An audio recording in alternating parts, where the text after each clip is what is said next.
Amemo-nos uns aos outros, pois o amor vem de Deus. Amemo-nos uns aos outros, o amor vem de Deus. Deus é amor. Deus é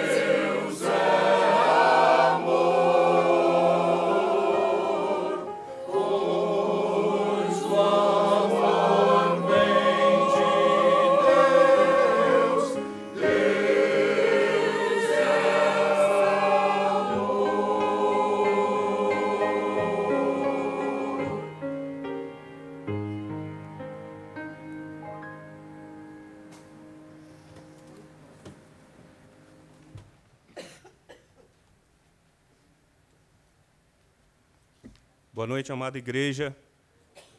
Eu saúdo a todos com a graça e a paz do nosso Senhor Jesus Cristo. Amém? Queridos, no dia 31 de outubro de 1517, Martinho Lutero pregava as suas 95 teses na porta do castelo de Wittenberg. De lá para cá, 502 anos se passaram. Nos dias atuais, ao tempo que celebramos esse momento para a igreja, muitos pensam na reforma protestante como apenas um debate teológico abstrato. No entanto, desconhecemos que, embora fosse intensamente teológica, a reforma não era apenas sobre ideias, mas sobre como se entender corretamente o Evangelho para o bem das pessoas e para a salvação de suas almas.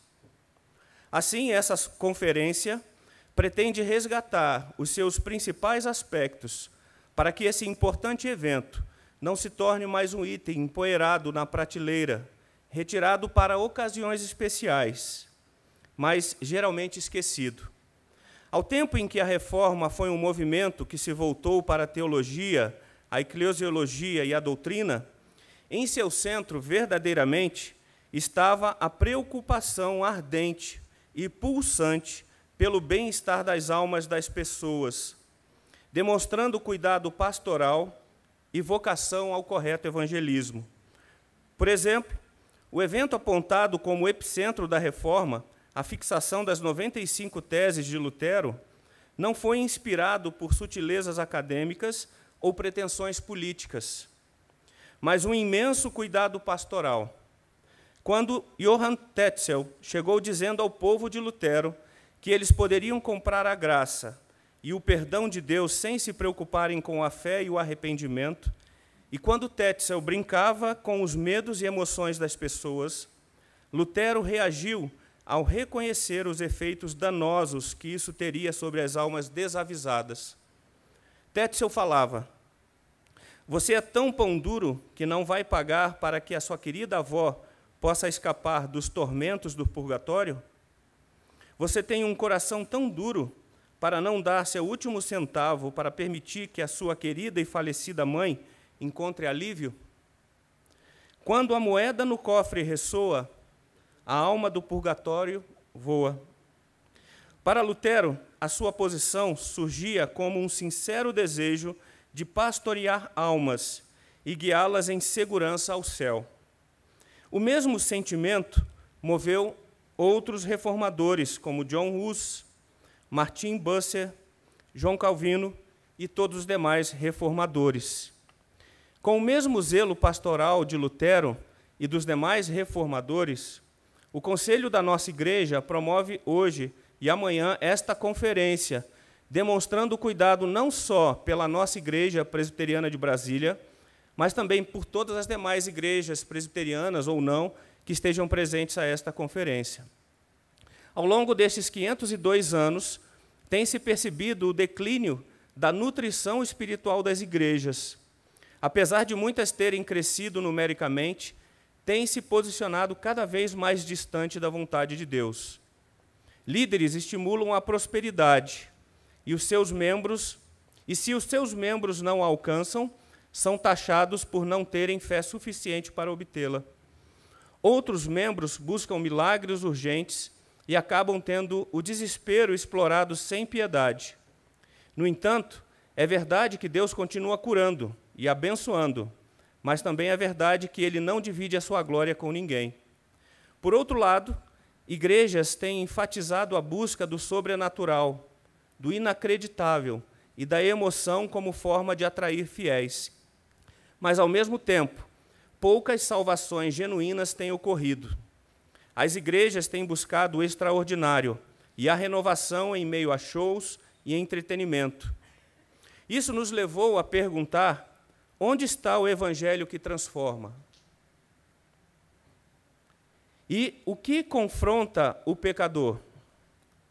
Aquele que faz o homem reconhecer o seu estado original, se arrepender e se entregar a Cristo como seu Salvador. Assim, aprender com os reformadores é muito mais do que um interesse antiquado e nostálgico. Eles são exemplos e incentivos para nós, hoje, pois também queremos, como igreja, viver o Evangelho e fazer avançar o reino de Cristo em um mundo cada vez mais caído. Portanto, cristão, que o Evangelho apresentado durante esses 2 dias de conferência anime a sua vida, tornando-o profundamente preocupado com as pessoas ao seu redor. Por outro lado, se a sua maior preocupação é apenas discutir a teologia sem profundo amor e preocupação pelas pessoas, você não tem sido um verdadeiro herdeiro da reforma. Os verdadeiros reformados se espelham em Cristo e nos apóstolos ao estarem conscientes e vigilantes pelas almas sob suas responsabilidades. É certo que o pecado nos empurra para baixo, nos separando de Deus e nos conduzindo ao inferno. É verdade que há um inimigo real das nossas almas, mas também é verdade que há um campeão maior, Jesus, que derrotou o pecado, a morte, o inferno, o diabo, e tenha certeza que Ele é o nosso resgatador. O Evangelho que temos celebrado neste aniversário da Reforma Protestante não é uma relíquia da história, mas poder de Deus para a salvação de todo o que nele crê. Assim, oro para que o Senhor o abençoe nesses dias em que nos debruçaremos sobre a palavra de Deus, para entendermos qual seja a sua boa, perfeita e agradável vontade. Que Deus nos abençoe, que Deus abençoe a conferência e os pastores que nos ministrarão as nossas vidas nesses dias. Queridos, gostaria de convidá-los a se colocar em pé para que a gente possa fazer a leitura do Salmo 67 de maneira responsiva.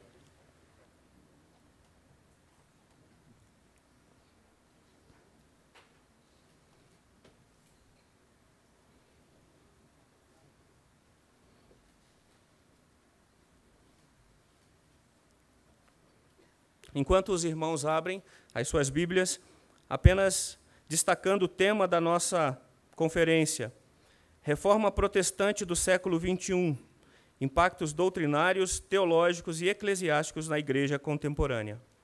Façamos a leitura responsivamente. Seja Deus gracioso para conosco e nos abençoe, e faça resplandecer sobre nós o rosto,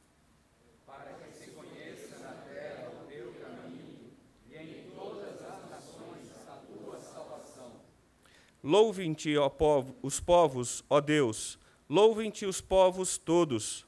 Alegre-se e exultem as gentes, pois julgas os povos com equidade e guias na terra as Louvem-te os povos, ó Deus, louvem-te os povos todos. A terra deu o seu fruto, e Deus, o nosso Deus, nos abençoa. Todos juntos, abençoe-nos, Deus, e todos os confins da terra o temerão. Queridos, abaixemos as nossas frontes agora para orarmos ao Senhor em adoração e confissão pelos nossos pecados. Pai Santo, nós nos colocamos diante do Senhor nessa noite, agradecidos porque a Tua misericórdia e graça tem sido presente em nosso viver. Sabemos que o Senhor tem conduzido o Teu povo de acordo com a Tua vontade, e dessa maneira nós nos colocamos, pedindo que o Senhor nos abençoe e nos guie, e que tudo aquilo que fizermos, seja em palavra, pensamento ou em atitudes, sejam verdadeiramente para a honra e glória do Senhor. Nesse momento queremos Te adorar e reconhecer que somente Tu és o nosso Deus, Deus que reúne o Teu povo para a adoração e para louvor do Teu nome. Nós engrandecemos quem Tu és, reconhecemos que o Senhor é o nosso Deus, o nosso Salvador, o nosso Criador. Por isso, Pai, nos colocamos aqui diante de Ti, primeiramente para Te louvar, mas também para suplicar o perdão pelos pecados que cometemos. O Senhor os conhece todos, por isso analise os nossos corações e não permita, Pai, que eles sejam tomados em conta no dia em que estivermos em conjunto com o Senhor. Tem misericórdia das nossas vidas, perdoe os nossos pecados e permita que estejamos presentes aqui, louvando e reconhecendo quem Tu és e adorando o Teu nome. Nós fazemos essa oração no nome do nosso Salvador e Redentor, Jesus Cristo. Amém. Amém. Queridos, ainda de pé, nós teremos um momento de cânticos agora. Boa noite, gente. Vamos então começar cantando essa música que, o fim do seu refrão, uma das partes que eu mais gosto dela, fala: sempre em frente, em mente o amor, que transforma e dá sentido a toda dor. O amor é Cristo, o amor é Deus. Então, tendo Ele na mente, tendo Ele realmente o nosso foco, não há motivos para não termos alegria. A dor pode vir, mas a gente sabe que ela tem um sentido. E sabe que Deus que é o nosso melhor. E por isso cantamos com alegria a esse Deus maravilhoso.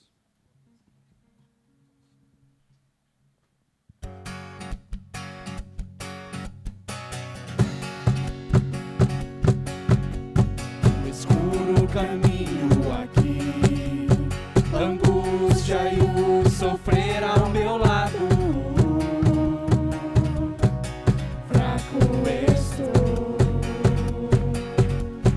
o Eterno me ensina a ouvir, viver, morrer e ser condenado.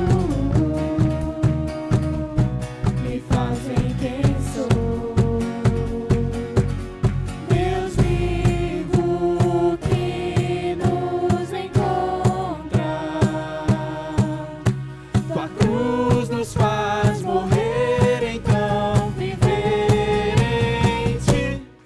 Canta, nosso Deus é grande, conhecer Tua graça abundante. Na Tua mesa o banquete do amor, que transborda e cura a dor. Nos chamou para a liberdade, nele está toda a verdade. Sempre em frente, em mente o amor, que transforma e dá sentido a toda dor.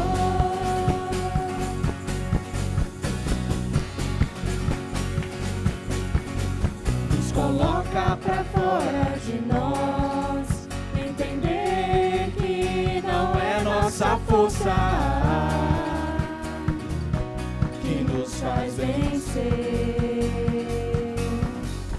Verdade que nos faz sonhar, depender da Tua promessa, que nunca falhou. Deus vivo que nos encontra, Tua cruz nos faz morrer, então viver em Ti. Canta, nosso Deus é grande.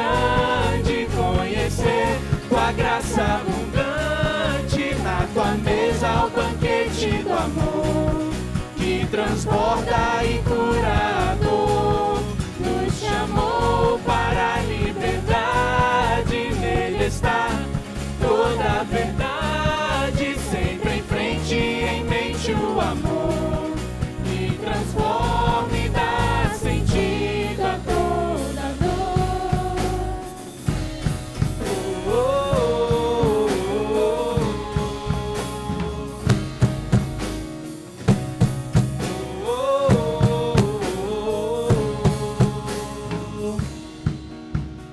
Aquele que é fiel, glorioso, antes do tempo é poderoso, ao único Deus que nos guardará em Cristo Senhor pra sempre. Amém.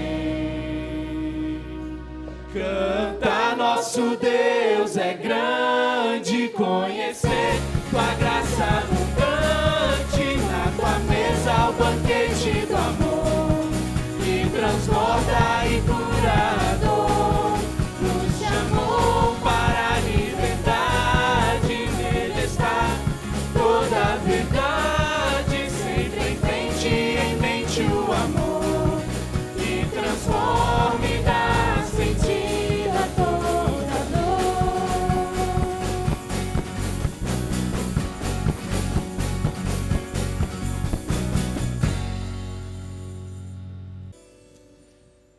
Ó Pai, nós adoramos o Seu nome, Senhor.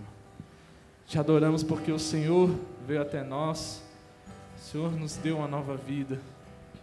E hoje, Senhor, podemos cantar que pertencemos a Ti, podemos cantar que o Senhor vivo está, que um dia veremos o Senhor na glória. E te pedimos, Pai, que grave isso no nosso coração, para que não esqueçamos nunca mais que o nosso motivo de viver aqui é glorificar o Seu nome, é ter toda a nossa alegria em Ti, Senhor. O Senhor seja louvado. Em nome do Senhor Jesus Cristo. Amém. Querida igreja, podeis assentar. Queridos, eu vou fazer a apresentação do pastor Emílio de maneira bem breve, e a posteriori passar a palavra para ele. O pastor Emílio Garófalo Neto, ele é pastor titular da Igreja Presbiteriana Semear. A Igreja Presbiteriana Semear é a igreja filha da nossa igreja, a Igreja Presbiteriana de Brasília. O pastor Emílio, ele é casado com Annelise e pai de Débora. Ele é membro fundador da Coalizão pelo Evangelho no Brasil, The Gospel Coalition, é um braço do The Gospel Coalition dos Estados Unidos. Ele é graduado em Comunicação Social pela Universidade de Brasília e em Teologia pelo Greenville Presbyterian Theological Seminary e PhD pelo Reformed Theological Seminary, RTS, nos Estados Unidos. Emílio atua como professor do Seminário Presbiteriano de Brasília e do Centro Presbiteriano de Pós-Graduação Andrew Jumper, e é autor de alguns livros e diversos artigos teológicos e cristãos. Amanhã estará conosco pela manhã o reverendo Marcos Alexandre. Oportunamente eu farei a apresentação dele.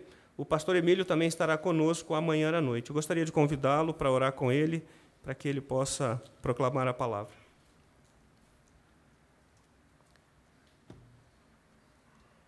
Pai, mais uma vez nós nos colocamos diante do Senhor, clamando pela Tua misericórdia e graça. Se agora com o pastor Emílio, o abençoando e conduzindo nesse momento de proclamação do Teu Evangelho. Que a Tua palavra possa entrar em nossos corações e transformar as nossas vidas para a honra e glória do Teu nome. Oramos em nome de Jesus. Amém. Deus abençoe. Amém. Obrigado, Alex. Boa noite. Quero saudar os irmãos e as irmãs em nome daquele que era e que é e que há de vir. É uma honra estar aqui com vocês na primeira conferência de Teologia Reformada da Igreja Presbiteriana de Brasília. Trago o abraço da filhota da Igreja Presbiteriana Semear. Filhota está com saudade da mamãe, é sempre bom a gente ter contato e a gente se ver um pouquinho. E antes de entrar no nosso assunto, eu quero parabenizar o Conselho da Igreja pela decisão de começar mais uma conferência reformada. Talvez os irmãos não saibam, mas mais ou menos 20 anos atrás, começou a surgir no Brasil um movimento pelo resgate da teologia reformada, a nossa herança. Há uma certa confusão entre reforma protestante e teologia reformada, deixa eu explicar bem brevemente para vocês. A reforma protestante ela trouxe vários filhotes, vários braços. Os luteranos são um dos braços da reforma, os anglicanos são outro braço da reforma, e especificamente um desses braços, um desses ramos, se usou chamá-lo de braço reformado. Eu sei que fica meio confuso, né? Parece que todo mundo que veio da reforma é reformado, mas na verdade não. Os reformados são o ramo suíço, escocês, que deu origem aos presbiterianos e às igrejas reformadas holandesas e outros assim por diante. E nós estamos aqui nessa primeira conferência reformada de Brasília. Em Manaus, começou cerca de 20 anos atrás, espalhou depois para Goiânia e outras partes do país, e hoje em dia muitos lugares no nosso país têm buscado recuperar essa teologia dos nossos pais, dos nossos avós, do nosso ramo de entendimento. Então, essa teologia reformada busca lidar com a reforma protestante e a sua relevância para hoje, e, se Deus permitir, essa vai ser a primeira de muitas. Eu agradeço ao Conselho pelo convite e peço que abençoe essa igreja. São inúmeras as formas que uma conferência de teologia reformada pode nos abençoar. Meu tema, essa noite, o desafio doutrinário, a obsessão pela autonomia pessoal. Para falar disso, eu não vou fazer uma exposição bíblica, agora não é uma pregação, porém tem um texto que eu gostaria que os irmãos abrissem, está lá em Romanos capítulo 1. Hoje não vai ser uma pregação, vai ser uma palestra, e é bastante diferente. Porém, quero começar com um texto bíblico que vai dar o tom do que a humanidade anda aprontando e como a gente pode entender isso melhor. Romanos 1, de 18 em diante.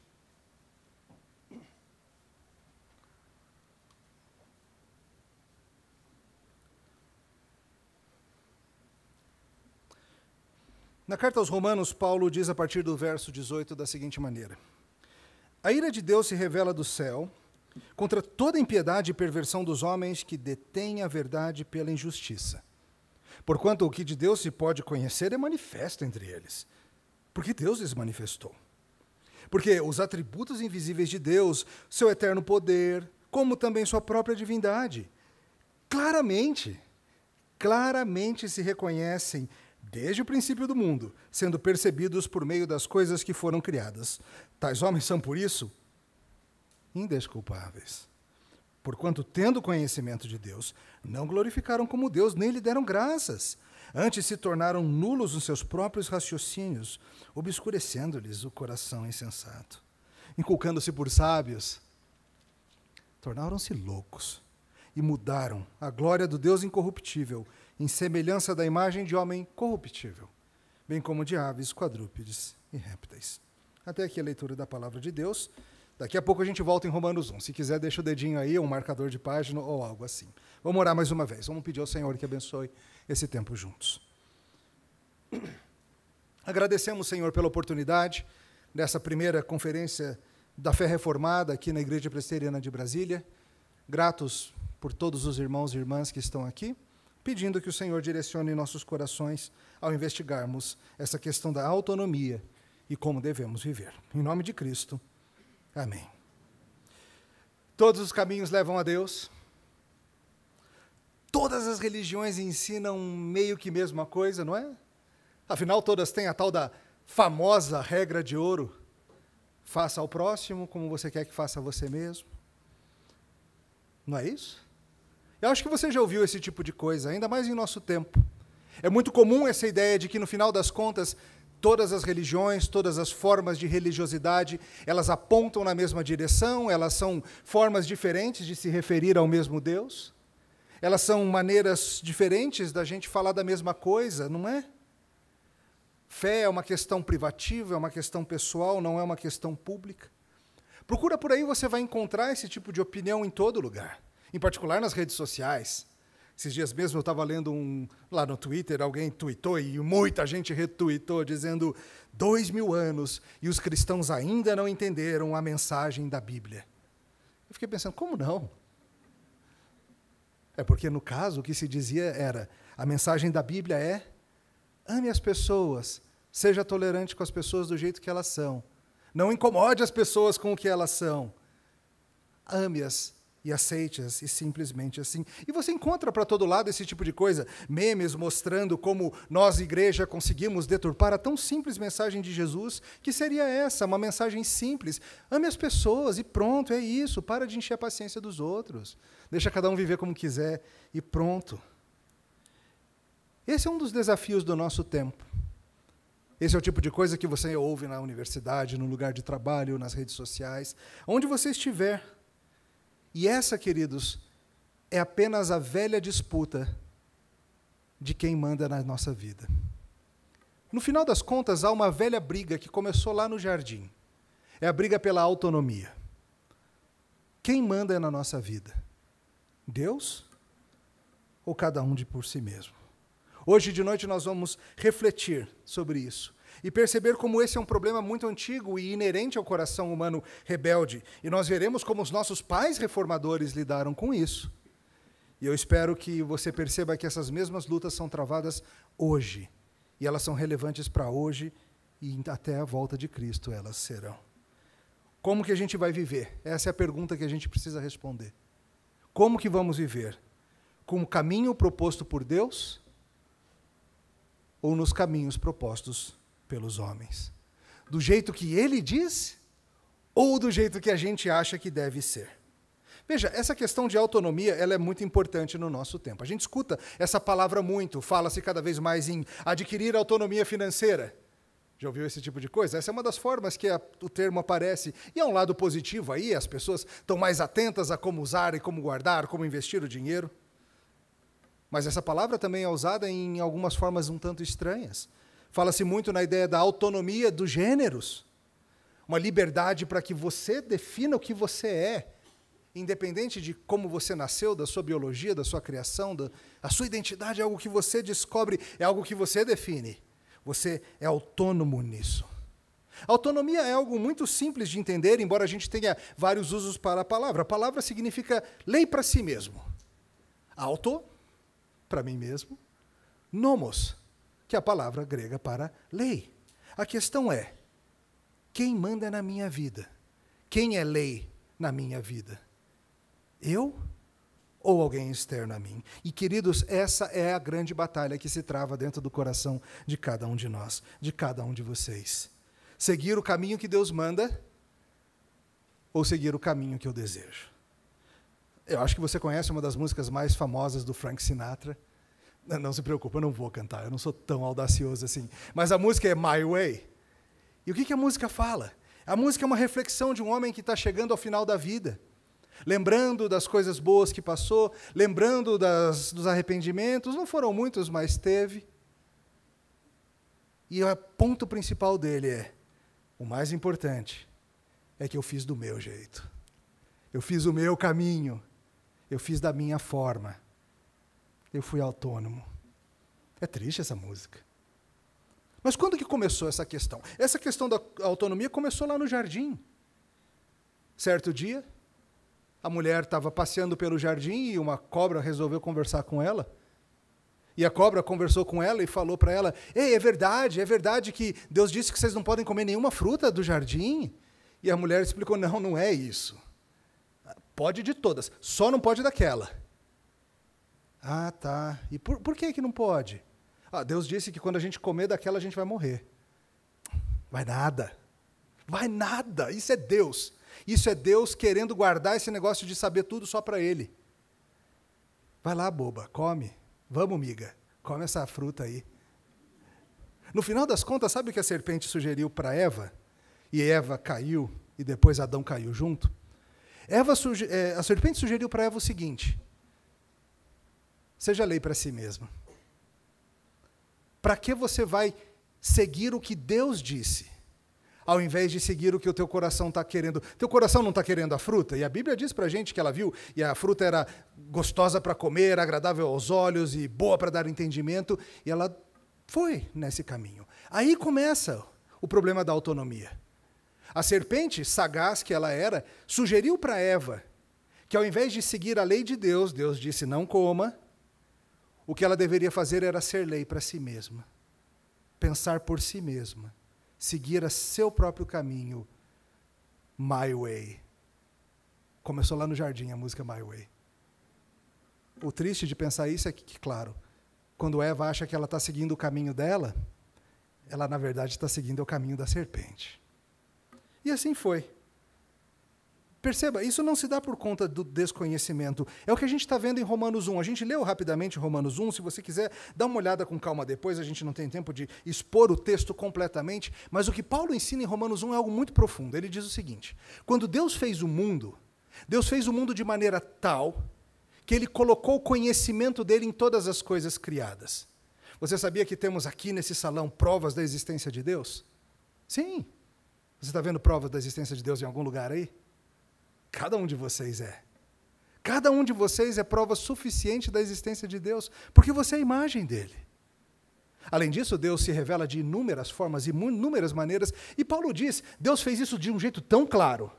A sua divindade, o seu poder, isso é tão claramente reconhecível por meio das coisas criadas, que ninguém tem desculpa, ninguém vai poder um dia chegar diante do Senhor Deus no julgamento final e dizer, eu não sabia da sua existência. Ninguém vai poder falar isso. Paulo explica isso em Romanos 1. O homem é indesculpável, porque essas coisas claramente se reconhecem desde o princípio, por meio das coisas criadas. Ao mesmo tempo, o homem é rebelde. O ser humano ele não quer seguir esse conhecimento que é óbvio, que é patente em toda a criação. Paulo descreve o que ele faz. Ele detém a verdade pela injustiça. Por causa do seu coração rebelde, ele finge que não está vendo, ele finge que não está ouvindo, ele finge que não sabe, ele se recusa a glorificar a Deus, ele se recusa a dar graças a Deus pelo que ele tem. Ele se acha sábio, mas ele é louco. É o que Paulo descreve em resumo aí em Romanos 1. E o que Paulo está explicando para a gente é a questão da autonomia. O ser humano sabe que Deus existe, mas ele não quer se submeter a Deus. Ele não quer se submeter à palavra e ao ensino de Deus. Ele não quer ter que responder a esse ser santo e todo-poderoso. Então, o que ele faz? O que você acha? Ele troca a imagem de Deus por coisas criadas. Ele tira Deus da jogada. Ele tenta achar explicações para que ele consiga viver nesse mundão sem ter que responder a Deus.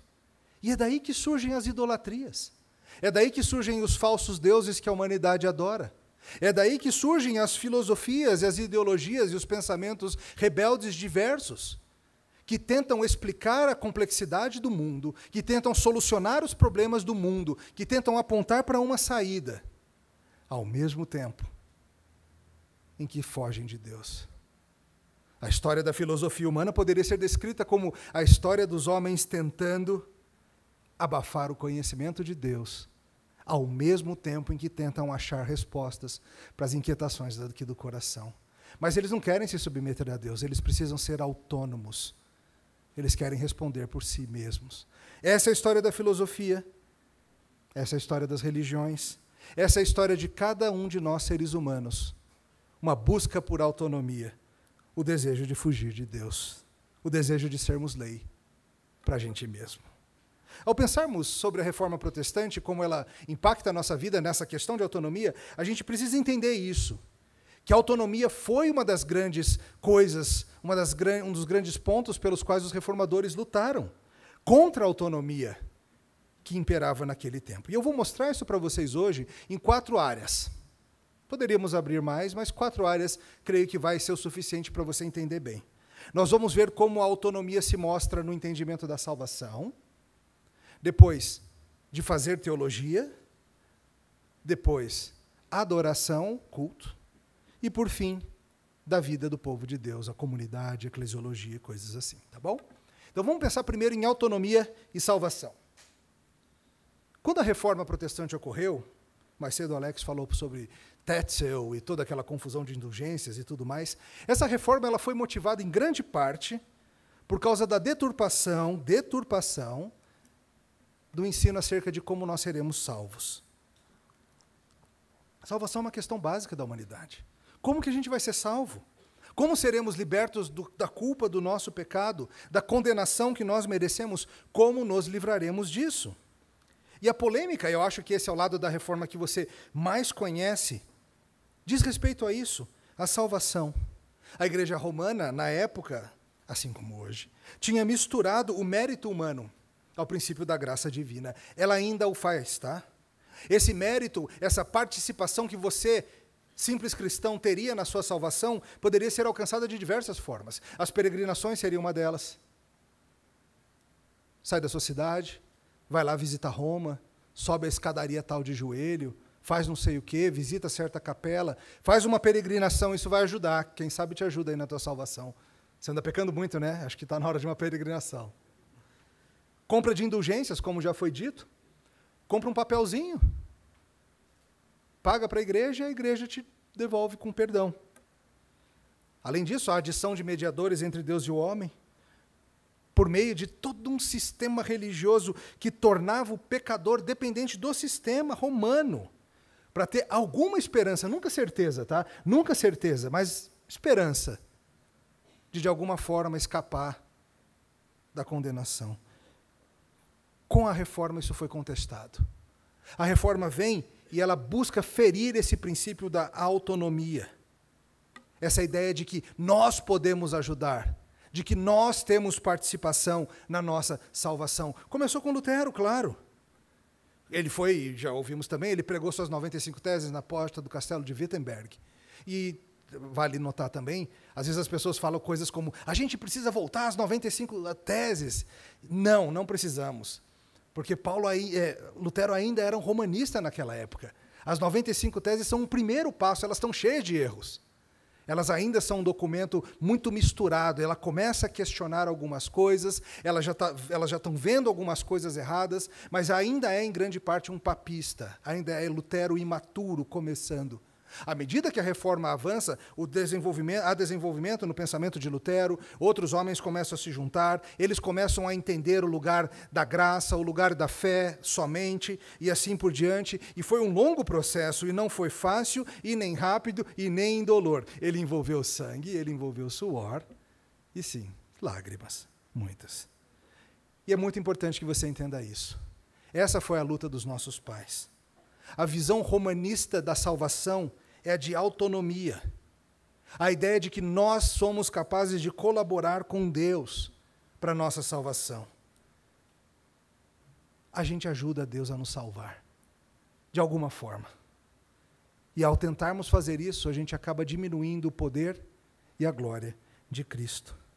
De certa forma, Roma usa linguajar cristão, mas na realidade, ensina algo muito parecido com o que as outras religiões ensinam. A salvação acontece por você, pelo seu mérito próprio. No caso de Roma, tudo bem, tem um auxílio da graça, a graça de Deus entra, mas é uma colaboração, é uma sinergia, um trabalho conjunto entre Deus e o homem. E sabe, Roma segue assim até hoje, isso não mudou. Deixa eu mostrar para vocês como que isso não mudou. Talvez você já tenha ouvido falar sobre a ideia de que nosso Salvador Jesus Cristo, no seu ofício como mediador, ele age de 3 formas. Ele age no seu ofício de profeta, no seu ofício de sacerdote e no seu ofício como rei. Já ouviu esse tipo de coisa? Isso é muito importante. O que quer dizer que ele é profeta? Quer dizer que ele fala em nome do Senhor. Ele vem e traz a palavra do Senhor. Todas as palavras que Jesus disse eram palavras de Deus, porque ele é Deus, então fica fácil. Além disso, como a Bíblia nos ensina, ele é o Logos, ele é a própria palavra de Deus encarnada. Antes da vinda de Cristo, nós tivemos várias formas de revelação. Nós tivemos profetas, nós tivemos sonhos, nós tivemos visões, nós tivemos símbolos diversos, e a carta aos Hebreus nos explica que essas eram apenas prévias. Até que veio a grande e final revelação, o próprio Filho de Deus encarnado. Então ele vem como um grande profeta, o último profeta.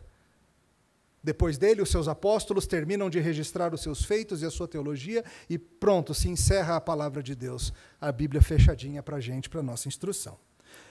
Só que Roma questiona isso.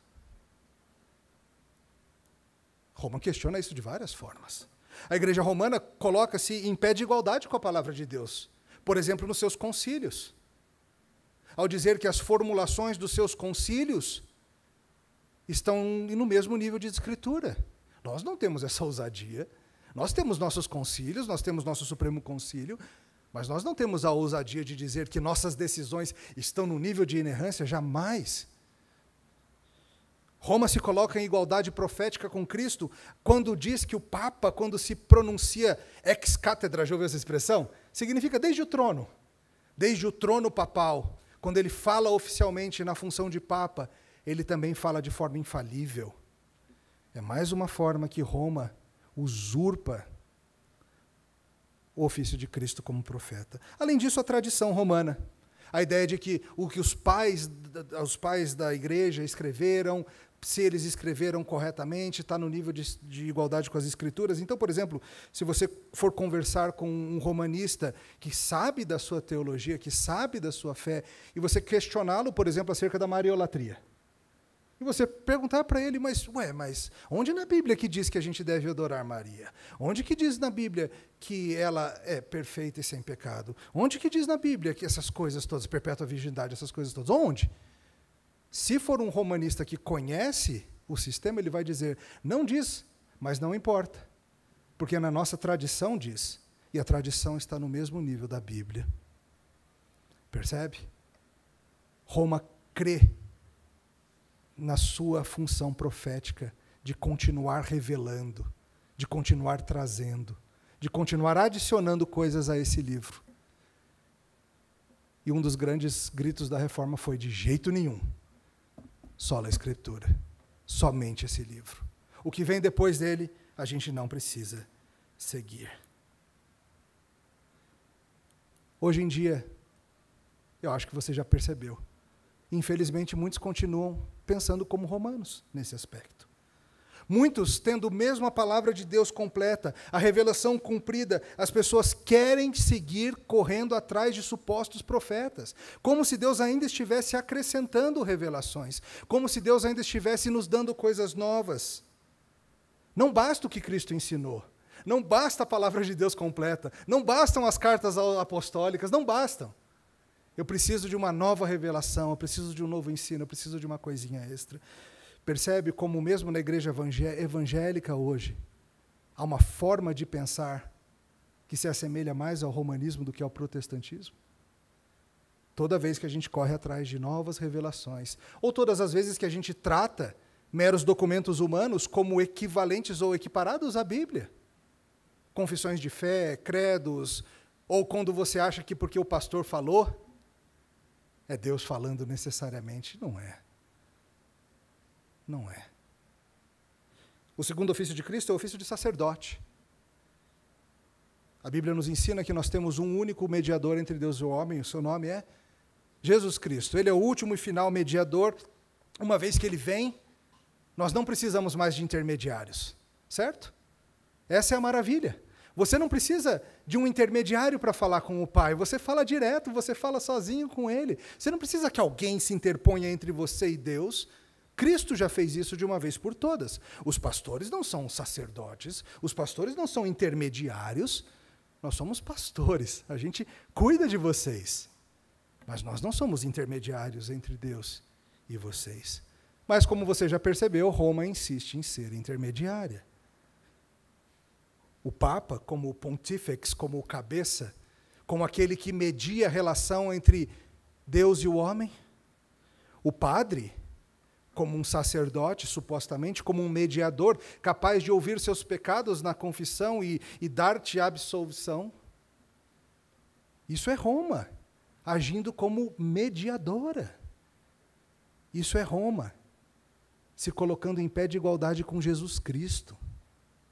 Isso é muito perigoso. Além disso, todo o sistema de santos, toda a mariolatria, a ideia de peça-mãe, que o filho atende, esse tipo de conversa. Ore aos santos, ore a São não sei o quê, eles vão ajudar você.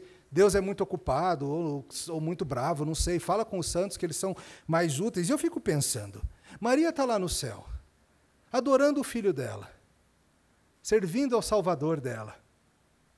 Ela não tem a menor ideia de que o povo apronta essas coisas. Eu fico pensando em João, em Paulo, nesses homens todos. Estão lá servindo ao Senhor com alegria. E eles não têm ideia de que as pessoas acham que eles são mediadores. Eu acho que eles não gostariam nada de saber disso. Ah, que bom que a gente superou esse problema, né, que com a reforma. Agora ainda existe no romanismo, mas não na igreja protestante, certo? Infelizmente não. Na prática, são muitos os pastores que querem se colocar como intermediários. São muitos os pastores que querem agir como se eles fossem mediadores entre Deus e os homens. Como se a oração deles fosse mais forte. Aliás, muitas vezes nós, crentes, a gente acaba agindo assim quando a gente pensa, estou doente, estou no hospital. Aí vem um presbítero visitar e orar contigo, e você fala, não, mas eu quero o pastor. Sei lá, né, a oração do pastor acho que é mais forte. Quando você faz isso, você está pensando que nem romano, que nem papista, e não que nem protestante, não que nem evangélico. Todos nós temos sacerdócio, todos nós temos livre acesso ao Pai. Não tem oração forte, toda oração é fraca. A força é do Deus que ouve oração. Tá bem? Então, cuidado com essas ideias. Cuidado com essa ideia de que você não pode falar contra o pastor se ele está fazendo algo errado, porque ele é ungido do Senhor, não toque nele, ele é sacerdote, ele é santo. Não tem nada disso. De novo, isso é um papismo que entra na igreja evangélica. E eu acho que vocês estão vendo que a gente precisa voltar a algumas coisas. Esse é o segundo ofício de Cristo, sacerdote. Por último, o terceiro ofício é o rei. Cristo é o cabeça da igreja. Cristo é o líder da igreja. Paulo deixa isso muito claro lá em Efésios capítulo 5, quando ele diz que o marido está para a esposa, assim como Cristo está para a igreja. Cristo é o quê da igreja? O cabeça, o líder. Aquele que cuida e protege, defende, que faz tudo o que for necessário para o bem-estar da sua igreja. Por exemplo, quem é o cabeça da igreja presbiteriana do Brasil, você sabe? Jesus Cristo. Quem é o cabeça da igreja presbiteriana de Brasília, você sabe? Agora ficou fácil, né? Jesus Cristo. Cristo é o cabeça da igreja. Nós somos pastores que, em nome de Cristo, cuidamos de vocês. Mas Ele que é o bom pastor. É Ele que deu a vida pelas ovelhas. Ele que é o bom pastor. Apenas Ele. A igreja romana não vê assim. Na igreja romana, o cabeça da igreja é o Papa. Na igreja romana, o líder é o Papa. E, infelizmente, muitas igrejas evangélicas seguem nesse sistema também. Os pastores vivem como se eles fossem donos das pessoas. Querem controlar cada detalhe da vida das pessoas. Querem ditar coisas que a Bíblia não permite que eles ditem. Querem controlar cada aspecto de suas ovelhas. Agem na prática como aquilo que Pedro condena, se tornam dominadores do rebanho, ao invés de ministros que servem com a palavra de Deus.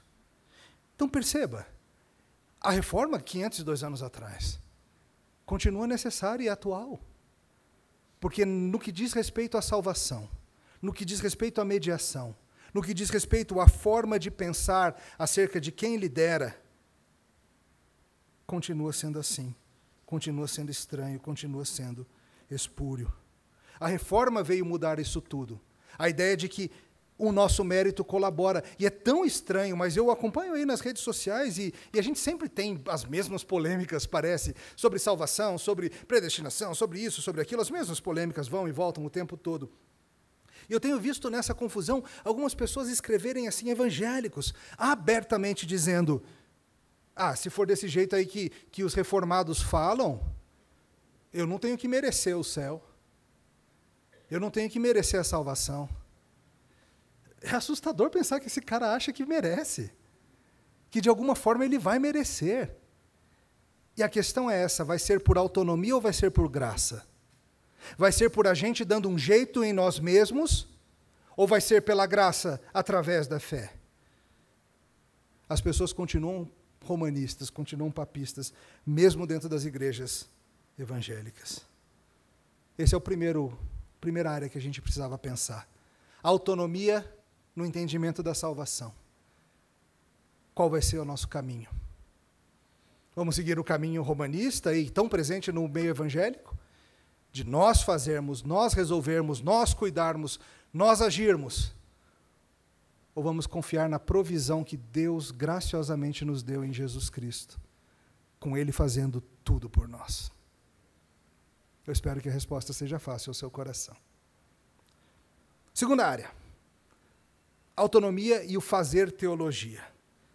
Imagina que você conhece alguém. Você conheceu uma pessoa e você está querendo conversar com essa pessoa. E você começa a conversar com elas, só que você não deixa ela falar. Você pergunta uma coisa e você mesmo responde. Você pergunta sobre quem ela é, onde ela estudou, o que ela gosta, que tipo de comida gosta, que tipo de filme assiste. Mas você não deixa ela falar. Você olha e você, pelo olhar, você acha que discerne tudo o que tem para saber sobre ela. Você quer aprender sobre ela, você quer conhecer essa pessoa, mas você não quer ouvi-la falar. Você não quer que ela responda, você não quer que ela diga, você não quer saber como ela pensa. Você, no fundo, quer impor o seu jeito de pensar ao que você está vendo. Essa é a autonomia no fazer teologia. E é um desafio aí também. Veja, fazer teologia é algo que todos vocês fazem. Todos vocês são teólogos. Todos nós somos teólogos. Teologia é algo simples, não é algo complexo. Teologia significa conhecimento de Deus. Você está fazendo teologia agora. Aí sentado, ouvindo, refletindo, retrucando, confiando, rebatendo, seja o que for que está acontecendo no seu coração, à luz do que você está escutando agora, isso é você fazendo teologia. Todas as vezes que você lê a Bíblia, todas as vezes que você ouve um sermão, todas as vezes que você escuta alguém falar da palavra de Deus, você está fazendo teologia. E a única questão é, a sua forma de fazer vai ser em autonomia ou vai ser em submissão à palavra de Deus? Vai ser você definindo como faz ou você vai deixar Deus falar quem Ele é? Às vezes a gente quer nem essa pessoa do exemplo que eu dei. A gente quer conhecer a Deus, mas a gente não quer deixar Ele falar. A gente quer conhecer a Deus, mas a gente só quer impor a Ele o que a gente acha que Ele deveria ser, como Ele deveria agir, como Ele deveria fazer, ao invés de a gente ouvir em submissão o que a palavra dEle diz. Novamente, Romanos 1. É interessante, às vezes a gente fala assim, no evangelismo a gente fala coisas como, você precisa ter um relacionamento com Deus. Já ouviu? Então, o que Paulo falou lá em Romanos 1 é que todos têm um relacionamento com Deus. O que as pessoas precisam é deixar essa rebeldia e se tornarem em submissão. Todos conhecem a Deus, todos têm um relacionamento com Deus. Mas o homem natural, sem o novo nascimento, esse relacionamento é um de rebeldia, é o de insubmissão, é o de impiedade. Na época da reforma, essa era uma das principais questões também. Qual é a autoridade final? Quem manda? Quem determina o que eu devo crer? Quem é que pode prender a minha consciência? Quem é que tem autoridade para dizer o que eu devo crer? O que eu devo fazer? É o pastor? É o Papa? É o concílio? É a minha razão independente? Ou é o achismo? São os meus sentimentos? E os reformadores insistiram que a autoridade final pela qual todas as controvérsias devem ser resolvidas, a autoridade final debaixo da qual toda a doutrina deve ser desenvolvida, é sempre a palavra de Deus. Isso parece fácil, óbvio, claro, né, Emílio? Até parece que alguém acha que a gente vai fazer teologia baseada em outra coisa que não seja a Escritura. Parece óbvio até a Escritura incomodar a gente. Parece óbvio até a Escritura começar a ferir a nossa cultura. Um exemplo muito claro disso é o seguinte. Houve um momento ali para os anos 1800 e alguma coisa assim, em que a ciência estava avançando muito. E a ciência começou a fazer promessas maravilhosas. Promessas de que iria resolver os problemas da humanidade. Promessas de que o avanço científico-tecnológico iria acabar com as doenças, acabar com as guerras, acabar com a fome, nos levar à lua, fazer tudo por nós. Só que a ciência, ao mesmo tempo que promete essas coisas, ela fala o seguinte, vocês acreditam nesse negócio de nascimento virginal? Vai, vocês sabem, vai. Vocês acreditam nesse negócio de milagres? Por favor, né? Vocês já têm idade para saber que coisas sobrenaturais não existem. Vocês acreditam nesse negócio de Jesus voltar dos mortos, assim, fisicamente, literalmente? E boa parte da igreja, por medo, por vergonha, por um desejo de ser aceito na sociedade, começou a trocar a submissão à palavra de Deus pela submissão ao espírito do seu tempo. Pois é, né? Hoje em dia não dá mais para acreditar nesse negócio de milagre. A ciência já provou tanta coisa. A ciência já mostrou, a ciência já disse, a ciência já demonstrou, a ciência já provou mais uma vez. Não dá mais para a gente acreditar nessas coisas. E aí a gente começou, isso é o que a gente chama de liberalismo, se você quiser aprender o termo, é quando parte da igreja dá essa guinada, nessa direção, de vamos, em vez de nos submetermos à Bíblia, vamos submeter a Bíblia à cultura. Ao invés de nos submetermos ao que a Bíblia diz sobre o nascimento virginal, sobre milagres, sobre ressurreição e essas coisas todas, sobre a volta de Cristo, vamos submeter essas coisas à cultura. E hoje em dia não dá mais, né, para crer nessas coisas. Aí começam as histórias de dizer assim, então, na verdade, não é que Maria ficou grávida do Espírito Santo. Você sabe como é, né? Naquela época era muita repressão. Então se inventou essa historinha para não ficar feio. Você sabe como é, né? Não é que Jesus voltou dos mortos, literalmente, assim, com o corpo. Ele voltou nos nossos corações. Ele ressuscitou aqui nos nossos corações. Que nem a gente fala que Elvis ainda vive, né?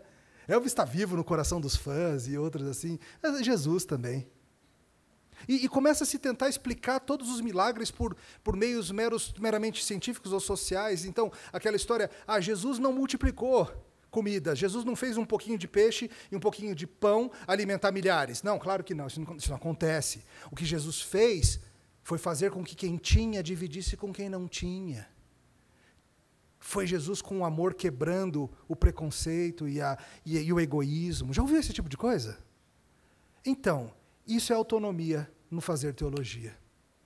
Isso é o que a gente precisa correr, fugir disso. Isso é um coração que não se submete ao que Deus diz, mas tenta submeter o que Deus diz ao que a cultura trata como um aceitável. Foi daí que surgiu a teologia liberal. E deixa eu explicar uma coisa para vocês. A teologia liberal ela é especialista em matar a igreja. Matar a igreja. Se você olha para a Europa hoje, você fala, o que aconteceu? O que aconteceu? Que o berço da reforma, hoje as igrejas estão sendo vendidas e virando todo tipo de coisa. O que aconteceu que não tem mais cristão na Holanda, que não tem mais cristão na França? O que aconteceu? Isso aconteceu. Autonomia na teologia. O abandono da autoridade da palavra de Deus, trocada pela autoridade do pensamento humano. Isso segue acontecendo, tá? Hoje em dia, a moda é a tal da igreja emergente, que a ideia é a seguinte: nessa era pós-moderna, ninguém mais acredita em verdades absolutas. Nessa era pós-moderna, ninguém acredita assim, que certas coisas são certas para todo mundo, isso é culturalmente relativo, tudo depende. Então, vamos começar a fazer uma igreja, uma forma de pensar a teologia que seja assim também. Que, ao invés de ser submissa à palavra de Deus, com as certezas que a palavra de Deus nos dá, que ela seja um elogio à dúvida, à incerteza e assim por diante.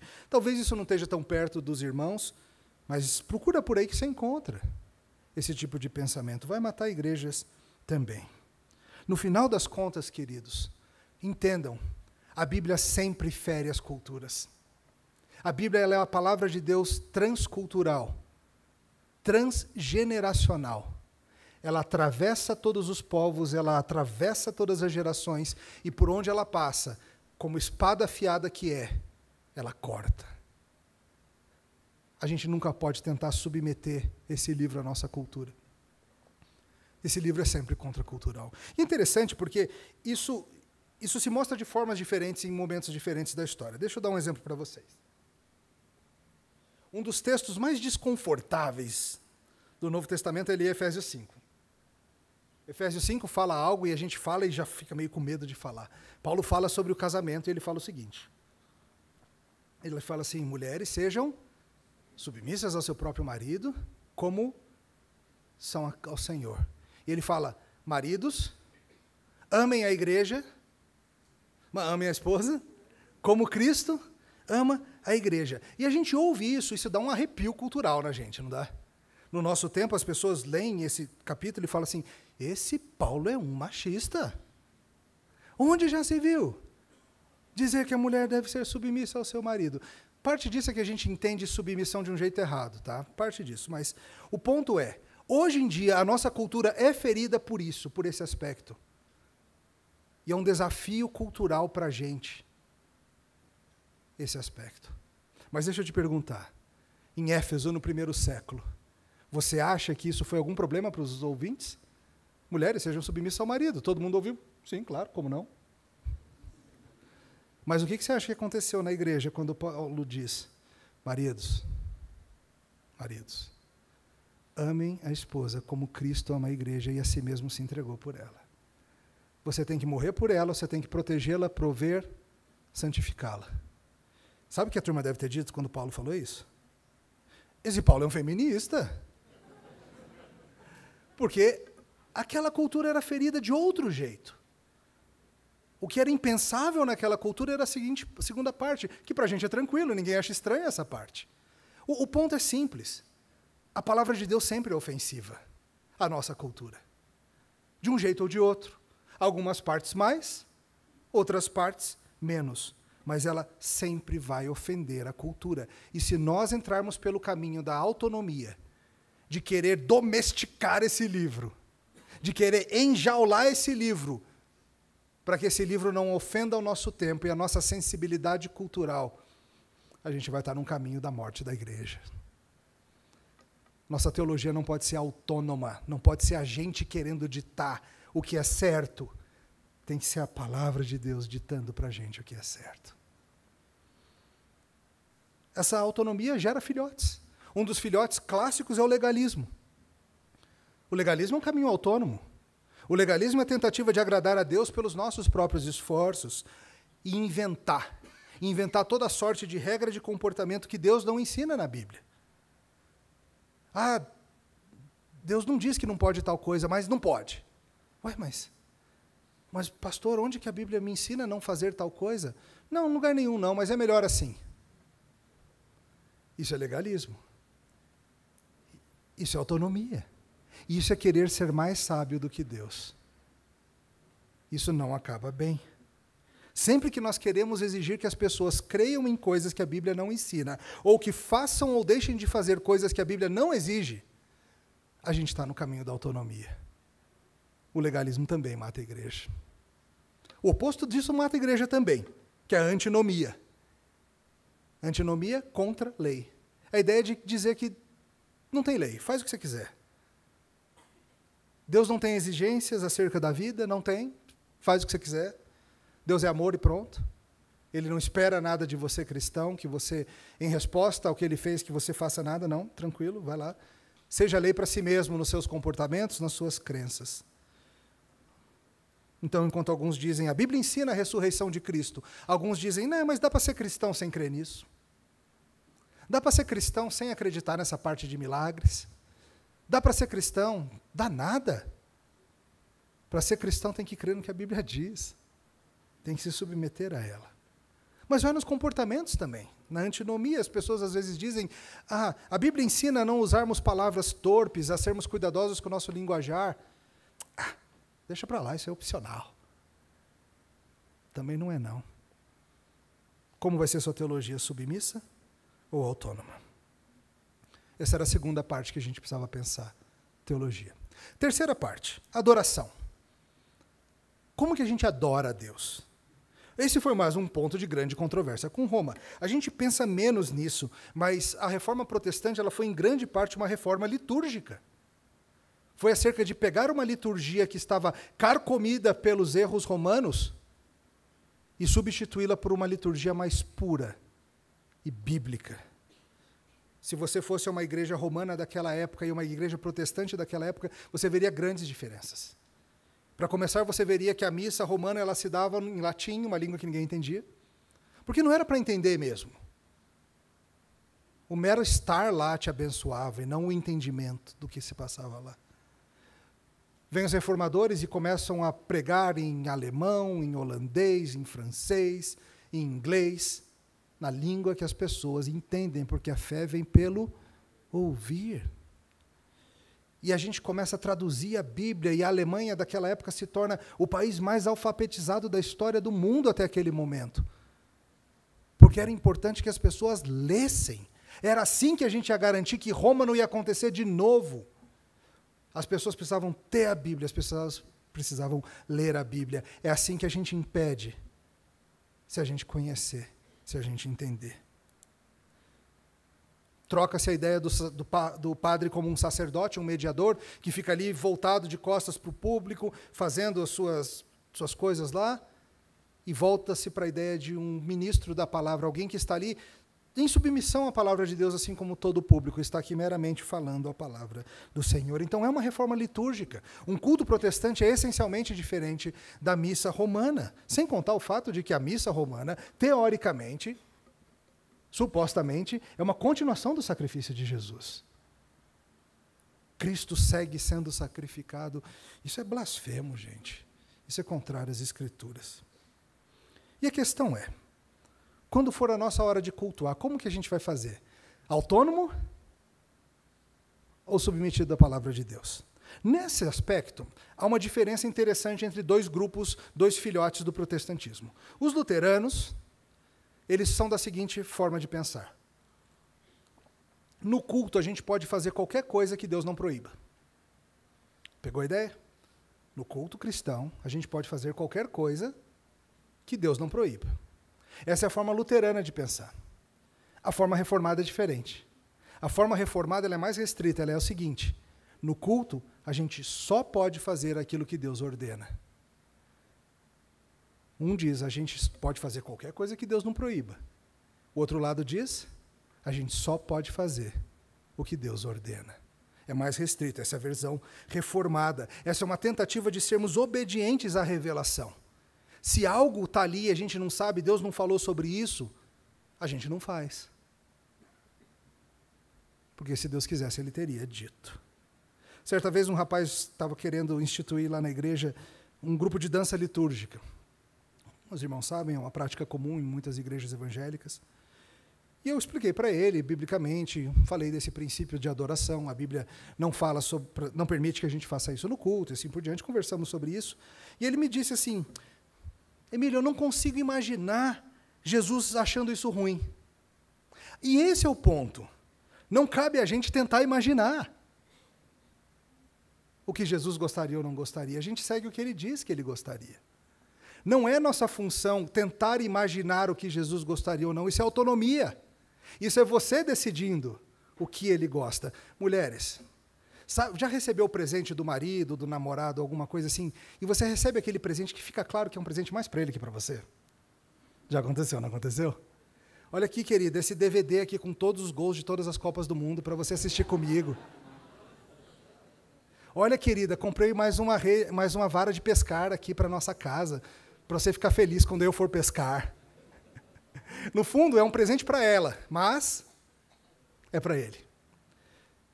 Isso é o povo evangélico querendo adorar Deus, não do jeito que ele quer ser adorado, mas do jeito que nos agrada.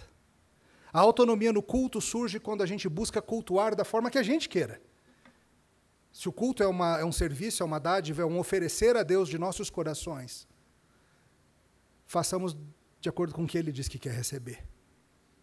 Como Ele quer. E não do jeito que a gente acha que Ele vai gostar. A gente não acha certo. Para começar, nós somos finitos e Ele é infinito. Qual é a esperança de meros seres finitos conseguirem desvendar os mistérios da mente infinita de Deus, se não for Ele dizendo para a gente o que o agrada ou não? Se já não bastasse a diferença do finito para o infinito, nós ainda somos pecadores. Nossa mente, nosso entendimento, nossa imaginação, nossa vontade, tudo isso é manchado pelo pecado. Você não tem capacidade de, por si só, descobrir o que Deus gosta ou não gosta. Isso é autonomia. A gente precisa se submeter a como Ele quer ser adorado. Nosso assunto não é teologia do culto, a gente poderia passar muito tempo falando disso, mas o ponto é esse. A reforma foi um passo importante nessa direção. Vamos parar de inventar. Vamos parar de ficar acrescentando coisa que Deus não mandou acrescentar. Vamos fazer o que Ele disse para fazer. E pronto. Teologia reformada versus autonomia na adoração. Como vai ser? Como vai ser esse presente que você oferta ao teu Deus, teu Salvador, todo domingo? Do jeito que você gosta? Ou para agradá-lo? Quarta e última forma que essa autonomia aparece, na forma da gente viver. E aqui eu vou passar vários pontos rapidamente, sem me deter muito, mas apenas para você ver como faz diferença. Quem determina como que a gente vive no dia a dia? Será que Deus está interessado apenas em como é o culto e o resto a gente descobre por conta própria e pronto? Cada um faz do seu jeito, cada um vai pela sua cabeça. Teve uma época na história do povo de Deus que era assim, cada um fazia o que era reto aos seus próprios olhos. Que época era essa? Juízes, né? Famosamente a pior época da história de Israel. É isso que acontece quando a gente vai nessa. Autonomia. Cada um faz o que é reto aos seus próprios olhos. Como são regidas coisas como os sacramentos? Batismo e ceia. De novo, é autonomia? A gente faz como a gente quer. Tem que ter um negócio aí de batismo, um negócio aí de ceia, mas a gente faz como a gente quer. Quem quiser, batiza. Quem não quiser, não batiza. Quem quiser, toma ceia. Quem não quiser, não toma. Autonomia, cada um decide por si próprio, ou submissão à palavra de Deus? Disciplina eclesiástica, um tema sempre sensível. Jesus estabeleceu passos para a gente, lá em Mateus 18. Se teu irmão te ofender, conversa com ele, vai indo, se não arrepende, amplia. Chega um ponto que envolve a igreja. E se há contumácia, Paulo ensina lá aos Coríntios, tira do seu meio. Esse é o jeito que Deus ensinou. A gente vai se submeter ou a gente vai tentar autonomamente dizer, sim, naquela época funcionava, no nosso tempo não, hoje não. Melhor não. De novo, é outra área que às vezes a gente acha que sabe mais que Deus. A administração. Deus nos deu parâmetros, não deu? Atos capítulo 6, 1 Timóteo, Tito, são vários os lugares em que Deus explica para a gente o que deve ser procurado em um homem para liderar a igreja. Presbíteros e diáconos. E um tipo peculiar de presbíteros, que são os pastores. Qualificações espirituais, maturidade cristã. Só que são inúmeras as igrejas que abandonaram os princípios bíblicos e estão sendo autônomas. Não, a gente vai escolher um pastor que seja de acordo com o que a nossa cultura diz que é um bom empresário, ou um bom líder, ou um bom gestor, ou qualquer outra dessas coisas, ao invés de buscar os princípios das Escrituras. A igreja, muitas vezes, é autônoma na sua forma de gerir e administrar o dia a dia. É claro, tem muitas coisas que a Bíblia não deu orientação para a gente acerca dos detalhes do funcionamento da igreja, e tudo bem. Nisso a gente usa a sabedoria que Deus nos deu. Mas naquilo que Ele instruiu, não podemos fazer assim. Relacionamentos amorosos. Vamos nos submeter à palavra de Deus, e que nos ensina, por exemplo, que um cristão só deve se casar com outro cristão? Ou vamos ser autônomos? Autonomia é dizer assim, Deus diz que só pode ser com um cristão, mas eu sou lei para mim mesmo, my way. Eu faço do meu jeito, Deus que se vire para me abençoar. Criação de filhos. Como vai ser? Seguindo os parâmetros da palavra de Deus? Ou segundo a última moda pedagógica em Paris? Claro, há muito que a sabedoria desse mundo pode nos ajudar a ensinar, mas há princípios bíblicos inegociáveis. E o nosso relacionamento com a cultura? A gente vai se isolar da cultura e viver longe da cultura e abandonar a cultura, quando diz Deus que nós devemos ser sal e luz dessa cultura? Ou nós iremos também nos deitar com essa cultura e nos abraçarmos com ela e nos vendermos a ela quando Deus diz que nós temos de ser diferentes da cultura? Nós vamos fazer como? Em submissão à palavra de Deus ou na autonomia dos nossos corações? Igreja protestante, nós temos diante de nós o desafio de constantemente checarmos os nossos corações contra o vírus perverso da autonomia. Não se engane, esse vírus vai estar no teu sistema a vida toda. A vida toda. vai habitar aí no teu organismo espiritual, por assim dizer. É só quando você for revestido de incorruptibilidade na vida futura que você vai se libertar desse vírus. Enquanto esse dia não chega, nós como indivíduos e nós como grupo precisamos lutar contra o anseio por autonomia. Ele está aí no nosso DNA espiritual, por assim dizer.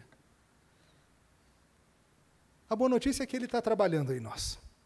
A reforma protestante é um exemplo óbvio desse. Creio também que o crescimento das conferências de teologia reformada são outro exemplo de Deus trabalhando, Deus agindo, Deus trabalhando de inúmeras formas entre nós e também fora dos nossos arraiais. Cristo está trabalhando em nós e a gente não deve ser moldado por esse século, mas devemos ser transformados pela renovação da nossa mente. Nós somos protestantes. Isso não pode mudar nunca. Proteste, irmão, contra a sua própria autonomia. Oremos. Te louvamos, Senhor, porque o Senhor tem nos dado tudo o que precisamos para a vida e piedade na Tua Escritura. E confessamos que muitas vezes buscamos caminhos autônomos em todas essas áreas. Pedimos que o Senhor nos abençoe e que o Senhor nos ajude a constantemente checar nossos caminhos contra a Tua Palavra. Abençoa a Tua igreja aqui no Brasil.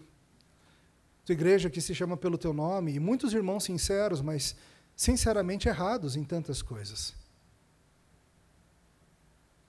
Confessamos que nós também, e pedimos que o Senhor transforme.